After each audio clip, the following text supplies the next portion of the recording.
ఈ మధ్య కాలంలో బాలీవుడ్ బ్యూటీ దీపికా పదుకొనే సోషల్ మీడియాలో బగ్గ వైరల్ అవుతుంది.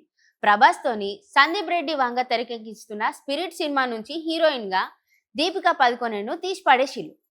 ఈ ముచ్చట మన అందరికీ ఎరికే, ఎందుకంటే అప్పట్లో అది బగ్గ వైరల్ అయింది. ఆ తర్వాత కూడా దీపికా పదుకొనే చేసిన కామెంట్స్ తోని మరి కాస్త వైరల్ అయింది.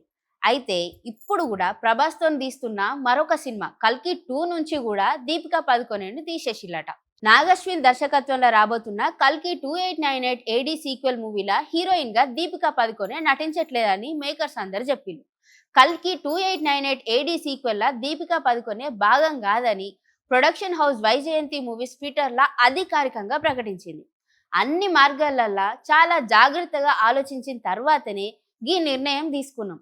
ఫస్ట్ మూవీతోనే చాలా కాలం ప్రయాణించిన దీపికా పదుకొనే కంటే మంచి భాగస్వామ్యం దొరకరు. కానీ కల్కి లాంటి సినిమా అంతకు మించి కమిట్మెంట్ కోరుకుంటది. ఆమె భవిష్యత్తుకు బెస్ట్ విషెస్ అందిస్తున్నాం అని రాసుకొచ్చిల్లు ట్విట్టర్లో. ఇప్పుడు ఈ ట్వీట్ సోషల్ మీడియాలో బగ్గ వైరల్ అవుతుంది. అయితే దీపికకు బదులు వేరే హీరోయిన్స్ ని తీసుకోమని సలహా ఇస్తున్నారు. నెటిజన్లు కూడా దీని మీద బాగా స్పందిస్తున్నారు. సుమతి అంటే కల్కిలా ఈ పాత్ర పేరు, దీపికా పదుకొనే చేసిన పాత్ర ఉన్నది కదా ఆ పాత్ర పేరు. కీర్తి సురేష్ ను ఎందుకు తీసుకోవద్దు? ఆమెకు మంచి టాలెంట్ ఉన్నది కదా, ఆమె పాత్రకు ఈమె బగ్గ సరిపోతుంది కదా అని నాగాశ్విన్ కు ట్యాగ్ చేస్తున్నారు. ఇట్లా కామెంట్స్ చేసుకుంటాం. స్పిరిట్ మూవీలా దీపికా పదుకొనే బదులు తృప్తి డిమ్రీని తీసుకున్నారు.